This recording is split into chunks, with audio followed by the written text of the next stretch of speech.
You're listening to Side Hustle Pro, the podcast that teaches you to build and grow your side hustle from passion project to profitable business. And I'm your host, Nicaila Matthews-Okome. So let's get started. This episode of Side Hustle Pro is brought to you by Heat Free Hair. I received over 2,000 likes on my wedding photo and tons of DMs from people asking me about this hair. If you were one of the ladies who DM'd me, then you know that the hair that I was wearing during my wedding was from Heat Free Hair. My natural hair texture is somewhere between 4A and 4C, and this is the only brand that I trusted to blend perfectly with my own natural hair on that day. It blended seamlessly, lasted all night, and then I was able to rock it with a twist out on my mini moon the rest of the week. I have worn it countless times because it's so versatile, and to this day, I still get comments asking me about my wedding hair. Heat Free Hair has wefted hair, they have clip-ins, drawstring ponytails for women with natural hair, and now Heat Free is offering Side Hustle Pro listeners 15% off your first purchase when you use our code Side Hustle Pro at checkout. So to take advantage of this offer, go to heatfreehair.com, that's heatfreehair.com, and use code Side Hustle Pro. I'll be sure to place the promo code in the show notes.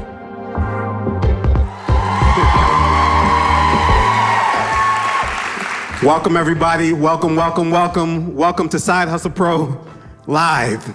We're here tonight to celebrate 3 years of the Side Hustle Pro podcast, hosted by my beautiful, talented, and illustrious wife. Right. I know you see it. Straight out the Bronx, BX's own, Nicaila Matthews-Okome.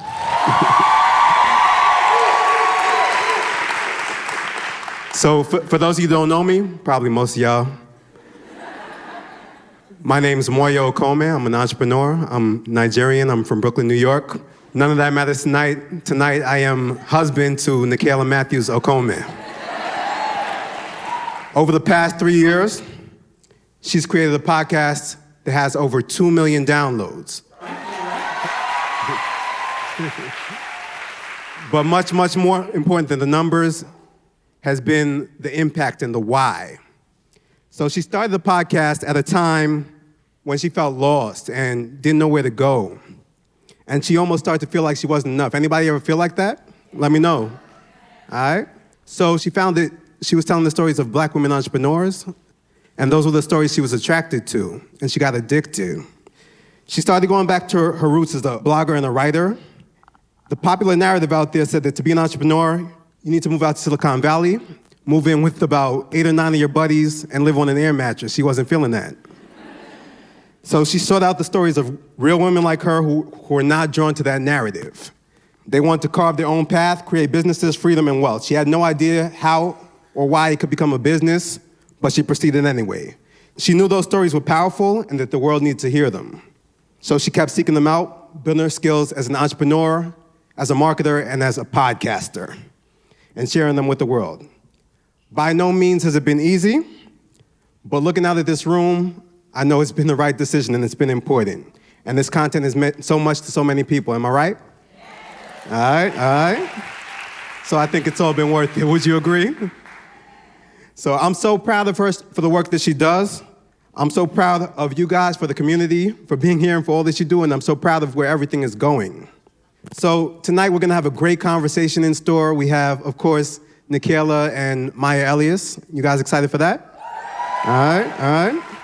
And we have a whole bunch of special surprises that you'll find out about in a minute. Just one more time, I want to give a round of applause for my wife, Nicaila Matthews-Okome, the one and only.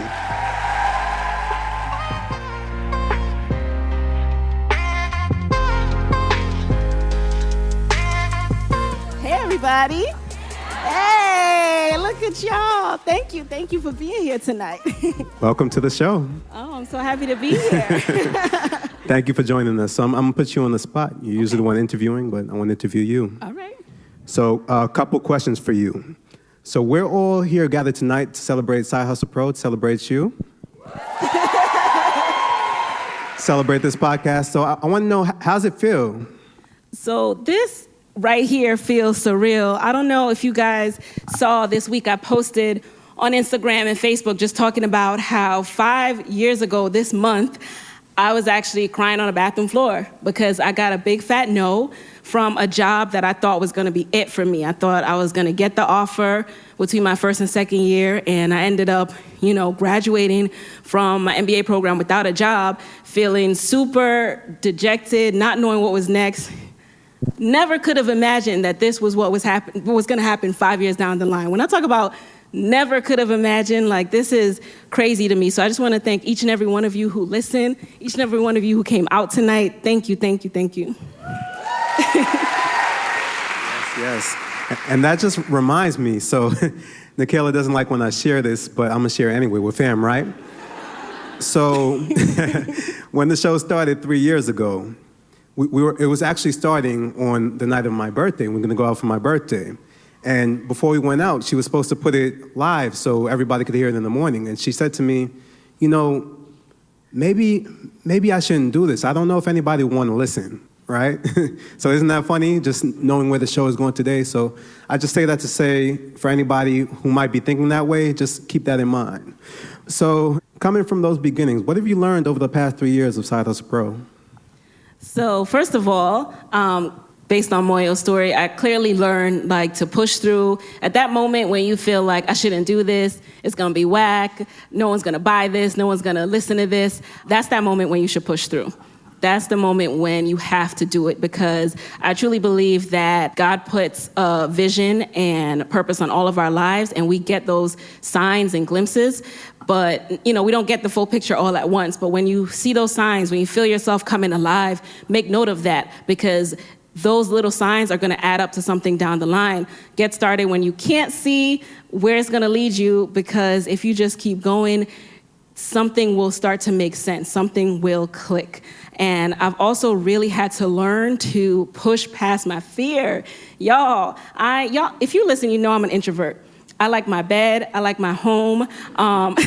Some of you told me, I know your voice. I never, knew your face. That's because, it's easy for me to podcast or be on social media in my house by myself. But to come out here and put myself on stage is a huge leap outside of my comfort zone. And Raina, who's my event producer tonight, can tell you that there are many times when I've said, I'm never doing this again. But being here tonight and feeling this energy has definitely told me that I'm doing the right thing. So pushing outside of your comfort zone is a must. I know that's right. You look amazing, by the way. Oh, thank you, Bill. Shout out to So Natural. Shout out to Tony, my makeup artist. Yes. And I'm yeah, shout out to them. Shout out to them. And I'm so proud of you. So my last question, what is it that you want the guests to take away from tonight, everybody in the house? All right, y'all. So tonight, going into this, I knew I wanted to do a live show, and I knew when I really took time to think about who the guest should be, I just came to Maya because it all clicked for me. Maya is the person who helped me to get back into understanding my personal brand. It was because of her that I launched my blog, which eventually turned into a podcast. So it's like a full circle moment to have her here. But I didn't necessarily have a theme fleshed out until last night, actually. And tonight we're going to talk about how to play big and get these coins, sis. All right? So y'all ready for that? Y'all ready? All right. So that's the key takeaway. So I want to thank you to my husband, to my rock, my biggest supporter, for being here tonight to kick off the show, and for always holding me down, helping me push past my doubts, including doing this show. Thank you, boo.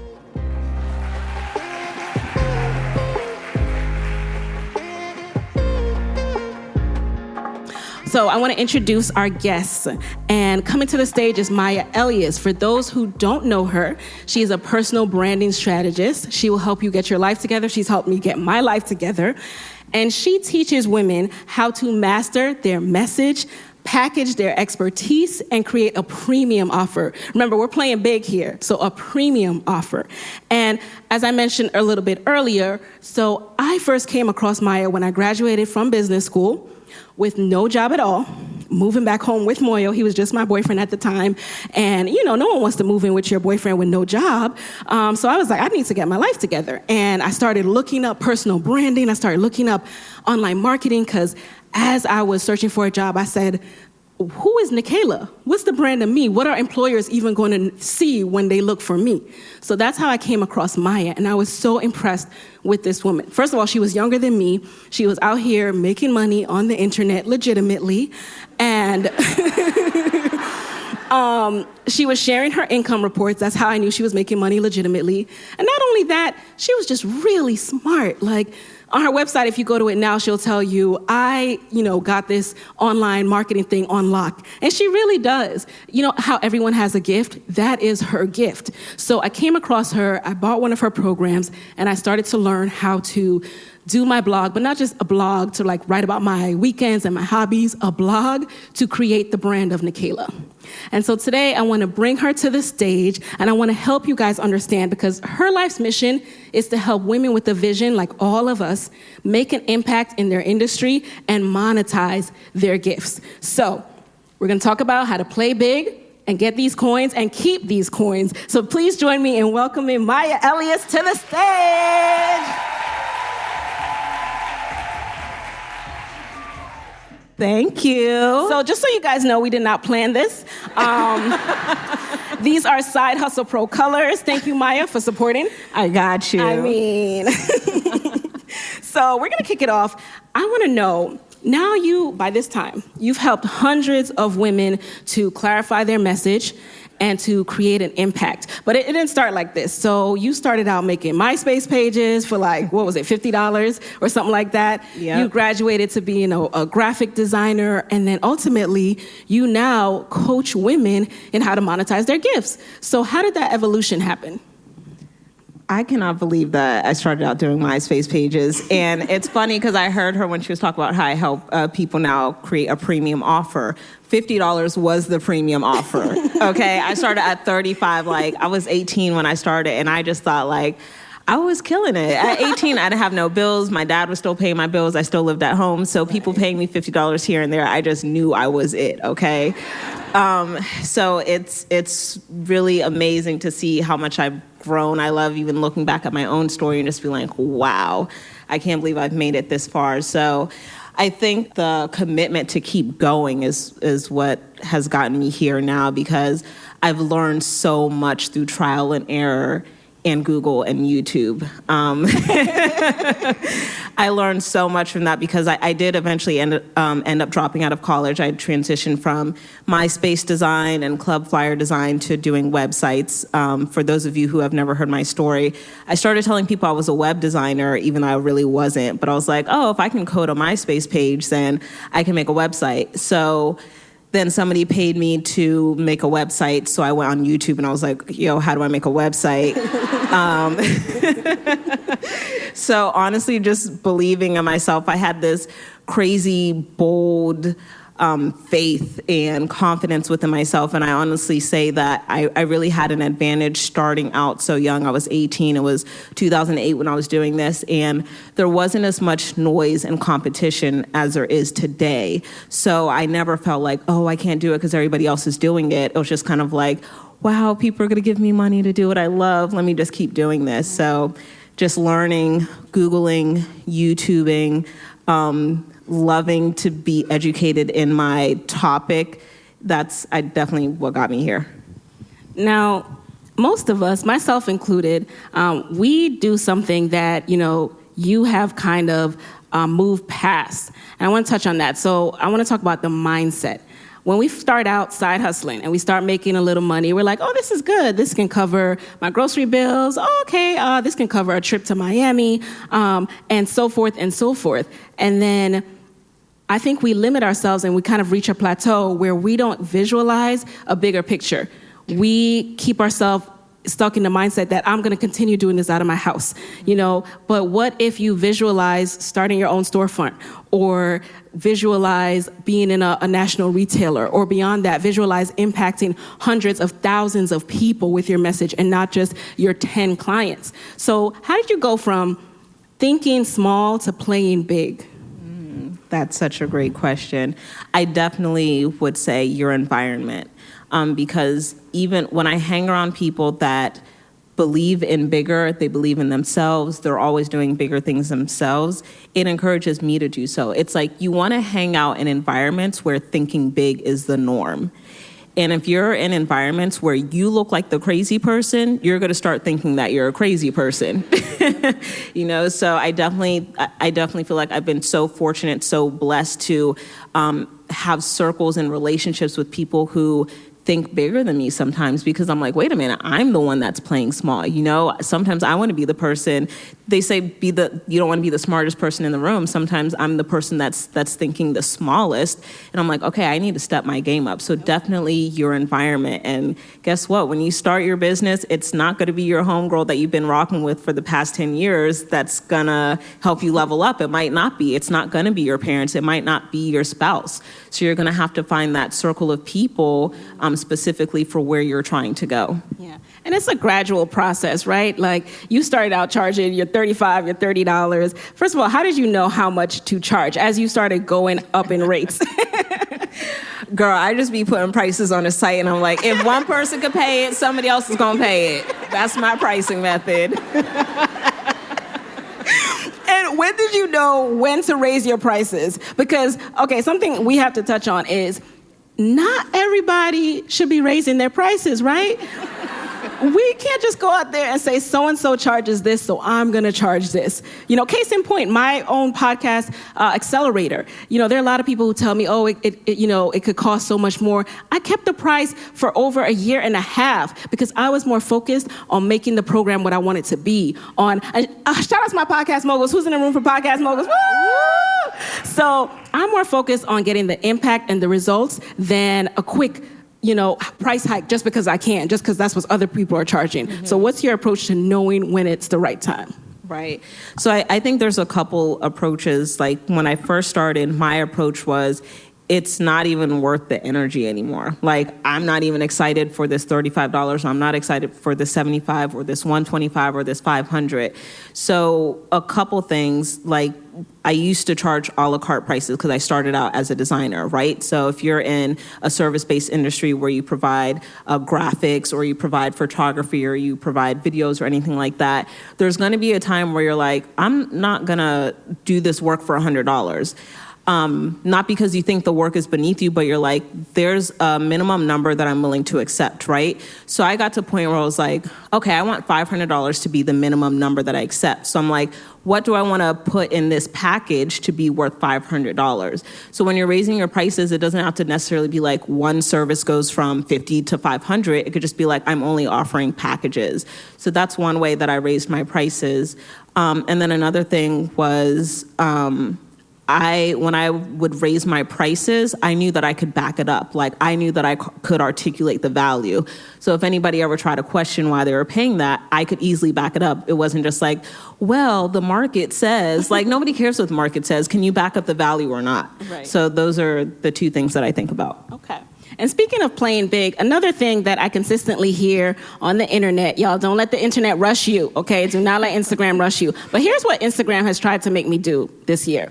So everyone keeps telling me I need to get a staff because I am the bottleneck. I'm slowing down my business because I'm doing things that, I could hire other people for, yada, yada, yada. And I do believe that I do have to have a team, right? And I'm working on that. But I think there's some guilt associated sometimes with not hiring and not having a full team. But you know what? A team starts with one.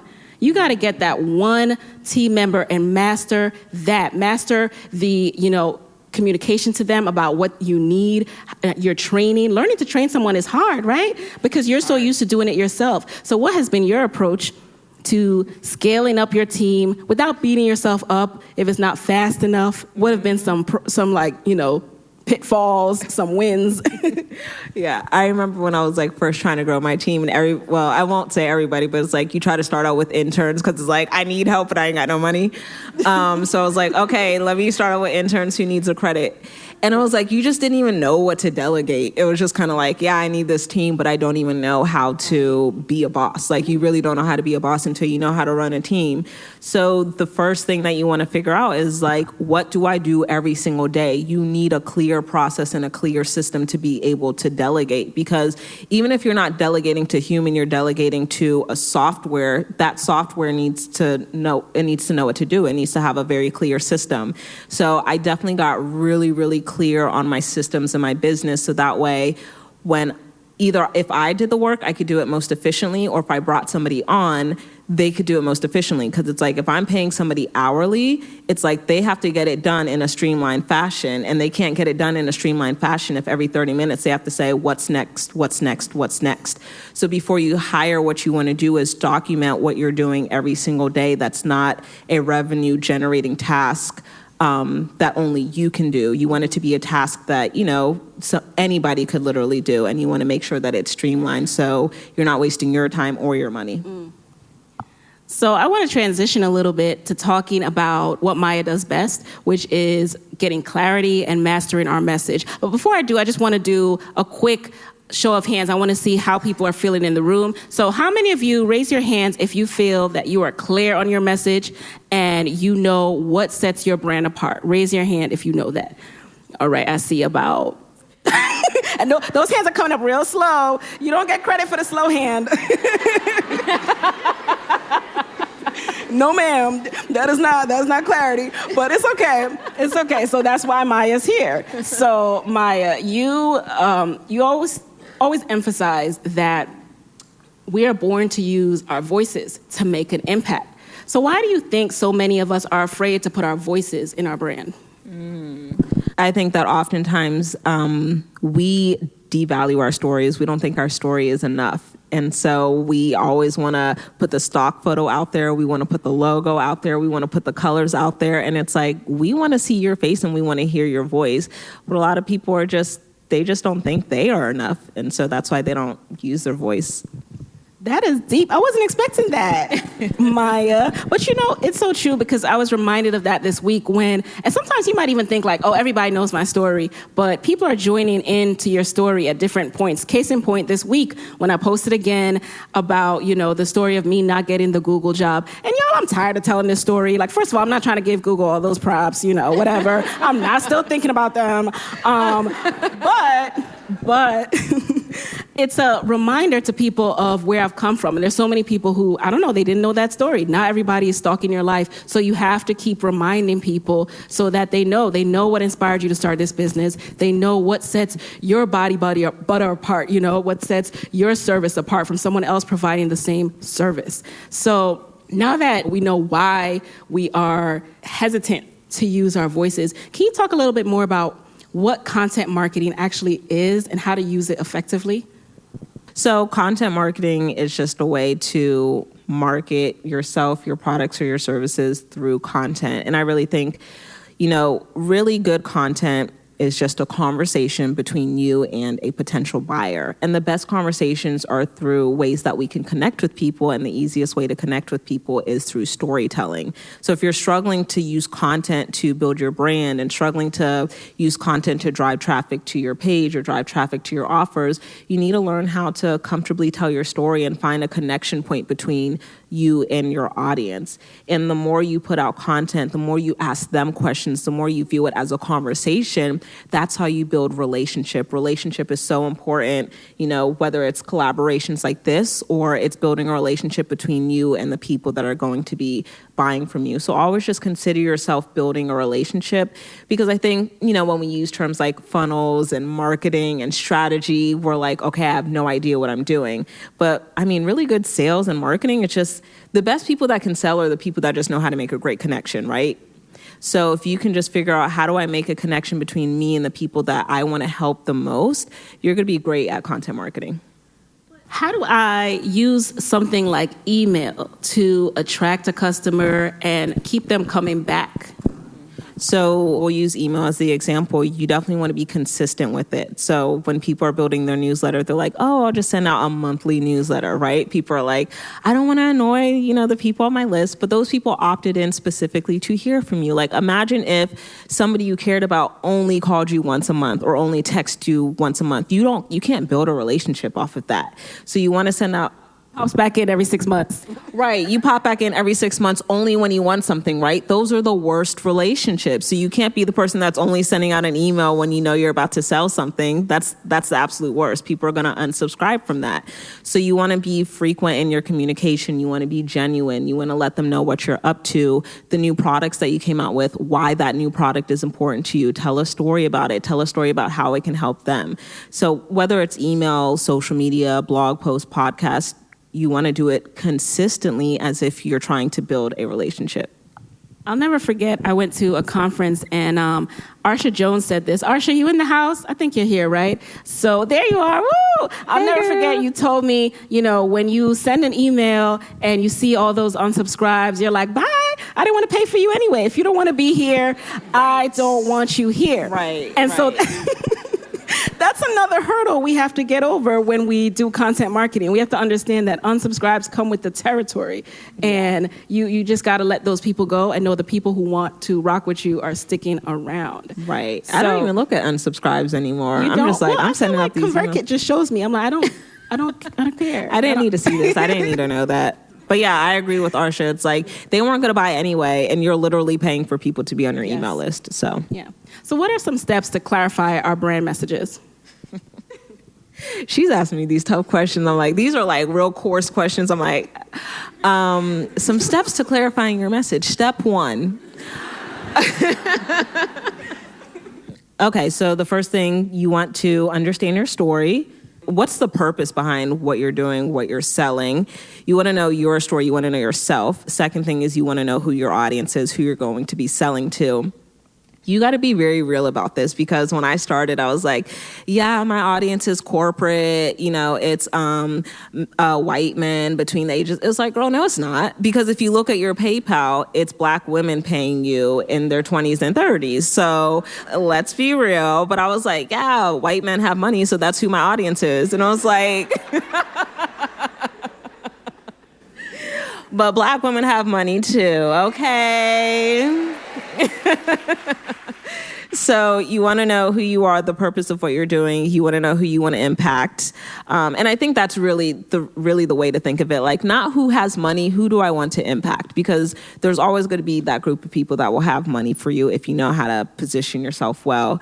Those are the two things to clarifying your message. How do I want, who am I? Why am I doing this? Who do I want to impact? And how am I going to impact them? What's that step-by-step process? That's how you're going to get your message together. You just reminded me of something. So, I'm just throwing you these hard balls, but we're going to get through it together. Okay. Because sometimes as we are growing and getting to know who we are and what we can do, right? We take programs and we start thinking, well, maybe I'll do this or maybe I'll do that. And how can you help someone who is losing the sense of what their core gift really is and are just latching on to what's working in the moment? T-shirts are selling. Let me do a t-shirt company, versus what their true gift is. Mm-hmm. Great question. Because I think it's so easy to get lost in the sauce out here with all of the courses and stuff. And I love a good course, love a good program, but I have seen many times people will go in a program and then they'll leave the program selling the thing that they just came from the program from. And so I always go back to receipts. Like, let's talk about your story. How have you used this thing that you're trying to teach to transform your life, and how have you used this information to transform somebody else's life? And I always go back to that, because a lot of people copy, or a lot of people are confused out here because they're not confident in their story. So, I've heard recently that one of the things that I'm good at is helping Black women see their value. And I'm like, let's get to the value of your story, because you don't see it, but I see it. Once you really believe that you're valuable and what your actual gifts are, you will put that at the forefront of what you do, instead of trying to put other things out there that make you seem valuable. So many of us discount things that we've been through, things that we've even learned on jobs, and we forget that all of those things add up to making us valuable and knowledgeable. So don't discount your experiences, what you've learned throughout the years. You really know a lot, and share that with people, and also share your shortcomings. First of all, it's a lot of pressure to go out there and try to be perfect. But if you're like, you know what, guys, like me, I haven't hired a full team, and I'm learning, and I'll share with you you as I learn and as I grow. But still, shout out to Portia, my social media manager. Portia, where you at? Thank you for holding me down, girl. There she is. Thank you. One step at a time. Share those shortcomings because that inspires other people. As a matter of fact, that was one of the reasons I was attracted to you, Maya, because she was like, hey, I dropped out of college. And I'm like, whoa, here I am getting all this education and still not confident in myself. What? So you really shook me up. Thanks. You really shook me up. Thank you. I want to say another quick thing, like regarding experience. I think a lot of people, the reason they also don't really value their experiences is because they think it's so obvious to them. Like what they think comes naturally, they're like, nobody would pay for that. Like there's people out there that are like great at cooking. I'm like, if you don't come out with this cooking class so I can buy it, because I can tell you how to build a 6-figure brand, but I can make grilled cheese sandwiches and that's about the extent of my cooking. So there's value in literally anything. A lot of people feel like value is only in helping people make money, and that is not true. So I don't want you guys to feel like the only way you can be valuable is if it's something that's not obvious or if it's something that's helping somebody else make money. Speaking of money, let's talk about getting these coins and keeping these coins. Okay, so Maya, I'm so proud of you because I have seen a huge shift. You know, I've been following her for at least 5 years now. And I've seen a shift in you going from, okay, I'm a blogger, here's my income reports, it's cool. I'm not the, biggest spender, but I'm also not the biggest saver. I don't have any particular saving goals in mind, to I have investment accounts. Y'all, I saved $30,000 in the last 2 months on Twitter, tweeting about this, not to brag, but to inspire people, and then purchasing your first home and walking people through that process on your IG stories. What helped you with that transformation and your change in approach to how you view income and how you view saving? That's such a great question. I think this goes back to environment and being around the right people that help you think big, because it was a conversation that I had with Myleek. So I went over to her house for lunch one day. That's Myleek Teal of Curlbox. Myleek Teal. Woo, woo. So My taught you, My taught Maya. So, she and I were having a conversation. She was like, so what do you need help with? And she was like, what's it like, being young and making good money? And I'm like, it's cool making money, but what's the end game? Because month after month, Maya still got to make money for that month. And so she was just like, and I was telling her, like, I want to know how to get my money to work for me and make money for me. So she was telling me a little bit about investment accounts. I didn't have any understanding of how it worked because I had never really worked a corporate job. I dropped out of college. So it was like, I'm Googling my way to figure out all of this stuff. I didn't even understand how investment accounts worked, how retirement accounts worked. And so she was just explaining those things to me. And she was like, this is how much you can save. This is how much money I had saved when I did this. You should try to save this much by this time frame. Having those conversations, being in the right environment changes everything. And when I find myself in those environments, I learned quickly. I take that information. I had lunch with her in January at the beginning of the year, and I had saved all that money by June or July, and then bought my house in August. Massive action. Fast action. And I'm a believer in just-in-time learning. So when you see all these courses that you're attracted to, I want to learn how to do this and that, what helps me to narrow it down is, what am I going to do next? What am I actually going to do next? And that is the course that I purchased. And then I do all of the modules, and I immediately create what the course is teaching. I don't sit on it. So you got to take that immediate action. Immediate action, that's the name of the game. Immediate. So we're going to get into your business a little bit more, but first, I want to read this tweet. I saw this tweet this week from Karen Civil, and she said, things they don't tell you that you have to worry about as an entrepreneur. Finding enough documents for proof of income when it comes to finding housing, filing your taxes and saving all expense receipts, creating your own 401k, and saving for the slow months. So what are your thoughts on that? What has been your experience with that? Being able to buy a house as an entrepreneur, how did that happen? Yeah, so I'm really fortunate because at the end of last year, I was just like, I want to increase my credit score. And I was making the most money consistently in my business that I had towards maybe November, December, January. And I want to increase my credit score. And I didn't know what was going on with my credit score. Couldn't go past 648. And I was like, I don't know what's happening. So I hired my friend Kenny Conwell and his team.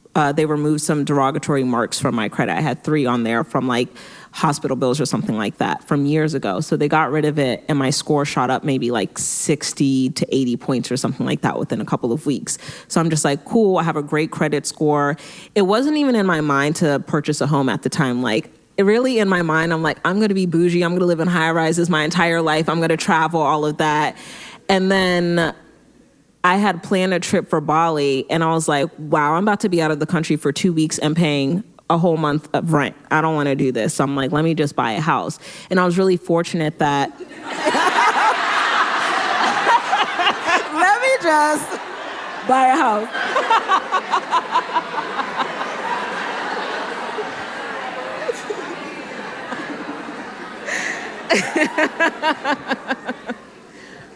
To be honest, it really kind of was like that. I moved very quickly. But the reason I could move so quickly through that process was because I just wanted to fix my credit score. I just wanted to save money after that conversation from my league. My accountant had been on my tail for years to just get my stuff in order, and thank God I've had her since 2014. I was 24, and she's just telling me, this is what you need to do. You need to do the S-Corp. She's just great with it, because when it comes to taxes, I don't understand it that well. So fortunately, she's had my back with that, again, having the right support. So by the time it came to me wanting to buy the house, it was July when I was like, I'm going to just buy a house. I left for Bali like 2 weeks into the month of July. I found my house, I think, maybe 6 days before I went to Bali. I put in an offer above asking so I could beat out the competitors, and they accepted my offer, and I'm filling out all this paperwork when I'm in Bali, and I signed the day that I got back. And it's because of all of this preparation beforehand that I was able to do these things. So what was your business structure looking like when you were a side hustler? Not even just, your incorporation, like what type of business you had, but how you approach making money then versus now. Mm-hmm. Again, girl, I did not understand taxes. So let me tell you, when the IRS told them that I owed them money, I was like, wait, hold on, I don't understand. I didn't get it because I never had the 9 to 5 to like conceptualize, oh, when I make money, taxes come out. It was just kind of like, I make money. This is really fun. And then at the end of every tax year, it was like, the first year it was only like $2,000. And then I was like, that was a lot to me still then, because I think I was like 22, 23. And I was like, I don't have $20 or $2,000 sitting around. I think I'm literally just now about to pay that now. They like finally just sent me the bill again. That could be the credit score. Right, exactly. Follow me on credit score advice, but not on taxes advice. And then year after year, I kept owing $10,000 because my accountant was like, you need to pay your quarterly. And I was like, I'm not giving these people my money.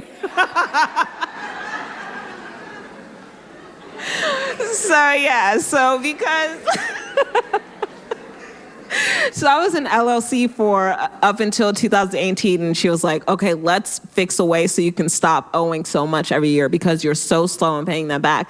If you're giving them a little bit here and there, they're going to leave you alone. So I'm like, here, girl, you can have the $75. What you're not going to get is this lump sum. So I have a house to buy. I don't have time to pay the IRS right now. So we eventually switched me to S-Corp, which means I'm an employee of my company, which quickly I learned about personal budgeting and actually getting paid by an employer, which was me. And I was like, oh my gosh, my employer barely pays me any money.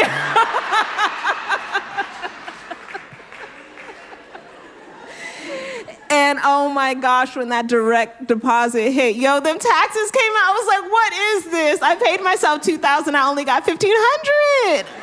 I was hurt. But now I'm learning more. But when I only ended up having to pay like $2,000 in taxes versus like the $10,000 to $12,000, I was like, okay, I can do this. When I saw that $2,000, I paid it so quick because I was like, let me make sure they didn't make any mistakes. They can't say nothing if I pay it quick. So I went from... And I'm on the verge of that transition myself. So I'm an LLC, and I just be putting money away because I'm scared of Uncle Sam. And like last year was my first real tax year as an entrepreneur, so they got that lump sum, and it was painful. I was like, wait a second, I was saved, but it was still like, you trick yourself into I have so much saved. No, I don't. That's right. Tax money. That's tax money, and they surely took it all. So that's a transition I can say, that I'm also about to go through as well. So I can really benefit from that information. So now, I want to go back to the mastering the message. Why is it so important to clarify your message if you want to earn money? Yeah, it's so important to clarify your message because you want to make sure that you're speaking to people that will actually pay you money, right? So the message that I would have for Black women in their 30s who like watching Power or who like watching Blackish is not going to be the same message for those white men that I swore were, my dream clients, right? They're just not going to get me. Like, that audience is not going to get me. But when you try to speak to too many groups of people, or you're trying to say one group is the one that you want, but you're really speaking to another, you're going to create confusion. So if you want a very clear and specific group of people to pay you for a very clear and specific offer at a specific price point, you need to know how to speak that language. What's been your experience with creating digital products, aka things like courses or e-guides and books that people pay for, versus consulting, one-on-one with clients about personal branding, to now creating an entire weekend-wide impact event to help hundreds of women at once? Yeah, it's definitely been a journey. I've launched so many things over the years, the ebooks, the challenges, the courses, and all of that. And I think it works differently for every group because, again, it depends on your audience and your topic. But I've learned that doing high-end stuff is what's made the biggest impact for me and for my audience because they show up differently at a certain price point. Like when I was offering the $27 things, the $97 things, it was like it kept them busy. It didn't give them results, right? It was like the little small results, but it was like, I always want to create the highest level of impact. And so being able to do my impact weekend, being able to do my group programs, being able to do one-on-one, that's where I noticed the highest level of impact. The more people paid me, the more they got results. And that was just the trend that was in my business. So that's why I kept it like that. How can you help product-based businesses who want to have that kind of transition themselves from going from something that is a certain price point? And it's not like you can, raise a candle to be, I guess you could, Nest candles cost, I don't even know how much, but how do you as a product-based business start to think of packaging yourself as premium? Going again from that small thinking to plain big. That's a good question. So the way you do the product game is definitely going to be different than the service game because with services, with products, you are talking about value too, but with service, you're talking about like an intangible value. And with products, the value is going to be how long it lasts or, whatever your audience finds valuable, how it smells, how it's made and all of that. So when you're selling something that's a little bit lower priced, and to me, lower priced is like $100 and under, you're really going to be playing the game of volume. So again, you have to know how to connect with people, build a community, get people excited about your brand. Would you say that that's the time when you should be thinking about, like that's the kind of business that should be thinking about building out a team more quickly? Because there's only so much you can do as a team of one versus a team of some to do volume with a business. That's a good question. I don't think you need to do it immediately because where you can create value is in the scarcity. So it's like the first 100 products are, whenever we get rid of the first 100, you're going to have to wait until our next launch. So I think doing that method for a while is going to create a lot of value. And here's when I also want to shout out all of the Side Hustle Pro guests that are in the audience. Can y'all just stand real quick? I just want to say thank you. I see you guys, so I don't know why you're sitting, acting like I can see you from here. The lights are on me. I want to shout out Jerry, Angel, Arsha.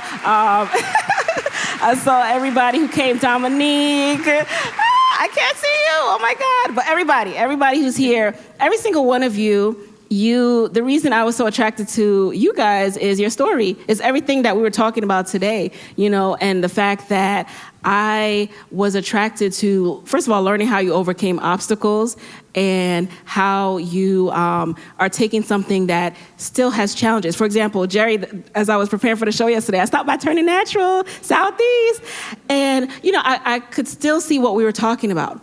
The challenges of building something that's so important to our community, but in an area where we're so used to things that aren't good for us, right? And so you are doing such important work, and that is what stands out to me, these stories. So no matter what type of business you have, product, service, I really hope that if there's one thing you take away tonight, is that we need to know your why, and your why equals your story.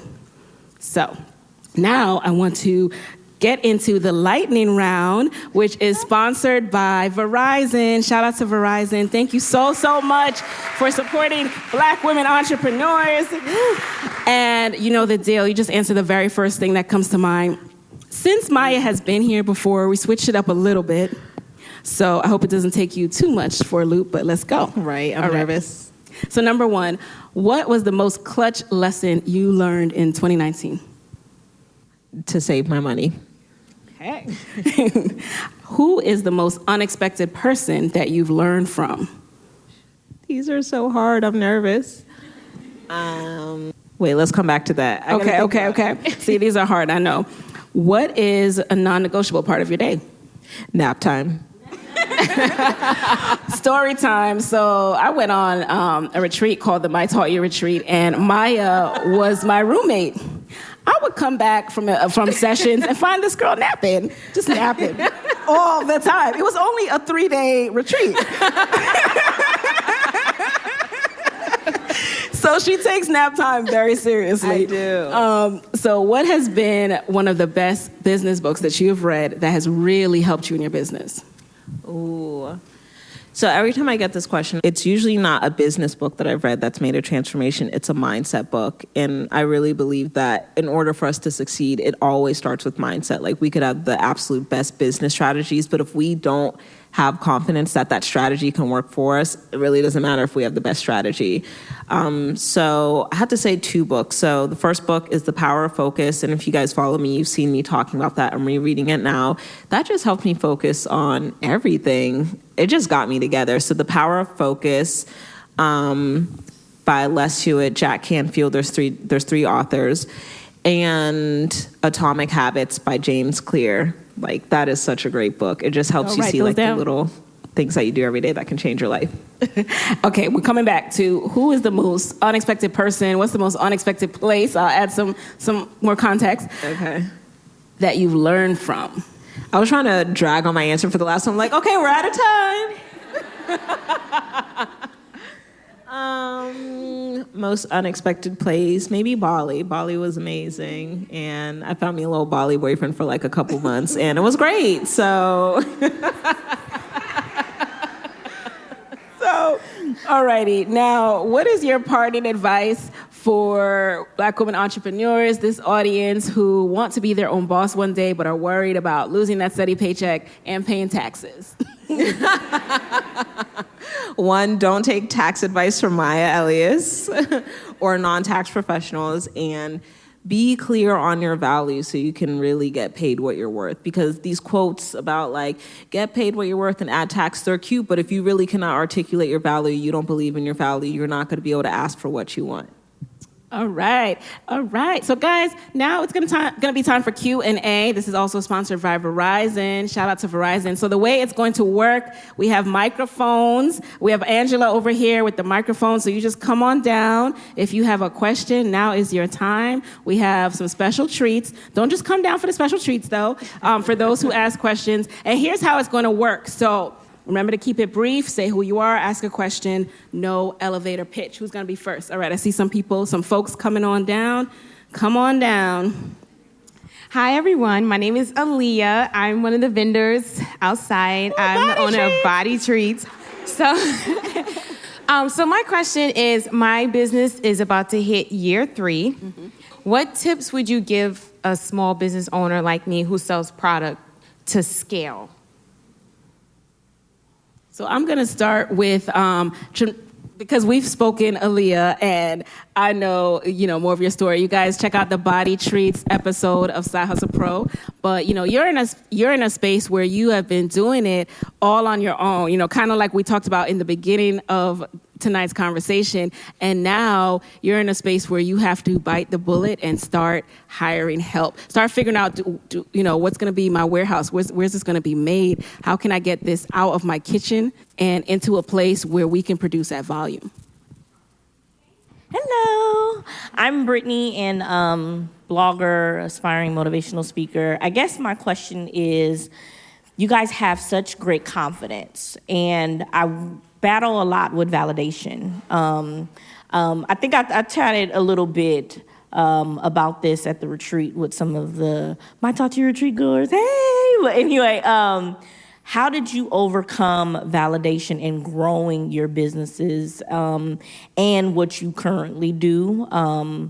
It seems to be one of the thorns in my side. I don't like checking numbers. I don't like feeling like I recently started a podcast and I'm constantly looking at views and I'm like, I shouldn't care. It's the content's for me. I just want to put it out. So validation is like huge for me. How do you overcome that? So I was just going to say, first and foremost, like, get rid of the aspiring, like, who are you? And speak to that, because you'll start to see more results when you just show up as that person. Like, yes, I am a speaker. Yes, I am a coach. Yes, I am an expert. And people are going to be intrigued by that. Oh, great. What do you speak about? I'd love to have you at this conference. Or you would pitch yourself more if you actually believed that you were a speaker, right? So I just really want you to believe that you already are that person. And I'll just add to that, I struggled with this at first too, especially coming out of grad school and not getting the job at Google. Like I was coming from a place where all anybody talked about was validation. Like who you were, your value was on what company you got hired by. And I didn't have that. Everyone else could say, oh, where you going, when you graduate? And I had zero things to brag about. And then not only that, but even now as an entrepreneur, I had to get used to getting blank stares when I describe what I do. I have a podcast. What? Like, what networking event are you going to and people are like, understand what that is?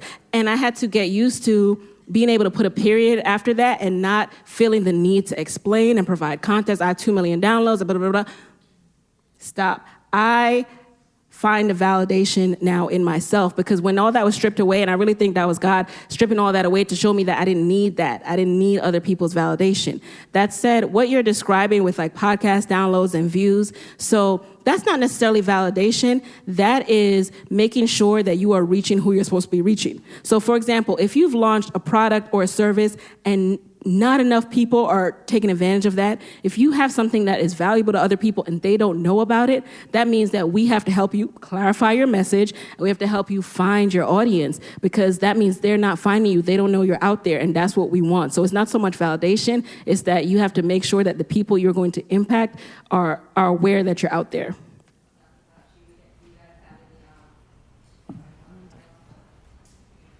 Okay, so I can speak to that because, so are you saying like as you reach new milestones, it's actually making you fearful? Okay, so I mean, that's my life every day. That's my life doing this show. Like, there are things that seem really exciting. For example, being on the Today Show. When I tell you, first of all, when the Today Show called, I didn't tell anybody, not even Moyo. I did not tell anybody. I didn't believe it was real, and I was terrified. And then when I finally told him, he was like, this is exciting. I'm like, it is? Because that meant a fear of just all sorts of irrational things that come into your mind. So what I'm learning to do is, and it's a ongoing process, but what I'm learning to do is to think back to all the times when I pushed past fear and how grateful I am being on the other side of that, what a wonderful experience it was because I pushed past that, and remind myself that I'm going to have the same exact feeling when I do this new thing that's causing me fear. Yeah, I agree with Michaela as far as like, it is an everyday thing. Like sometimes I do things, I'm like, okay, who do I think I am trying to invite 100 people to Atlanta and charging them $1,000?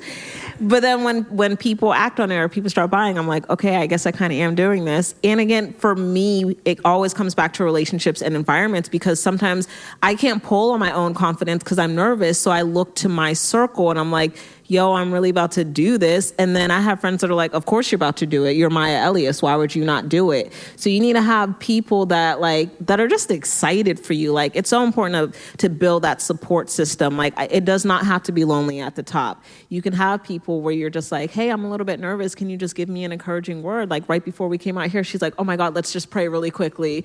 And I'm like, okay, Jesus, help us. We don't know what we're doing. So just have that support system, have that connection with God where you can even just pull on him and be like, I'm nervous, but I really just need you here with me right now. Like, let me do this, but do not allow fear to paralyze you. And really quickly, I know there's a lot of people that have questions, but another thing that we have with fear is a lot of it is ego driven. We're scared because we're worried about what other people are going to think of us. And we forget about the people that we are here to impact. We all of a sudden forget about the people that we're meant to impact when we start thinking about the people that aren't putting money in our pockets, that are not supporting us, that aren't doing anything with their lives. And we have this fear based on what they're going to say rather than the encouragement of who can I impact if I decide to move forward. I saw a quote this year on Instagram. I don't know who it's by. It was on Instagram. And it said, often people who can do, don't do because of the opinions of people who can't do. So I keep that in my mind.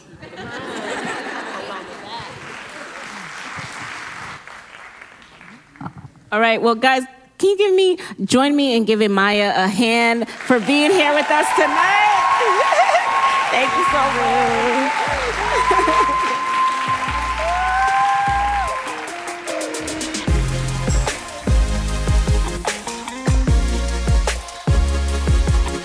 I just want to thank all of you guys for listening, for coming out tonight for the first ever live podcast show. I want to thank Verizon again for sponsoring tonight, all of the vendors. Huge shout out to the Merch Studio for sponsoring the meet and greet gift bags and for providing the mini Side Hustle Pro pens and the notebooks and all that good stuff. Huge, huge thanks to Raina Campbell of Dreams and Drive. Come on one more time. This show would not have been possible without Raina getting me to come out of my head, come out of my comfort zone. So thank you, thank you, thank you, thank you.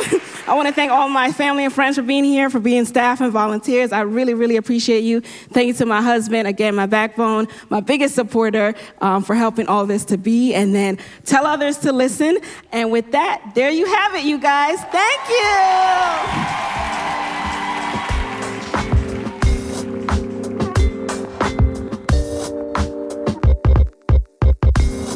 Hey, thanks for listening. Now stay connected in between episodes by texting Side Hustle Pro to 44222.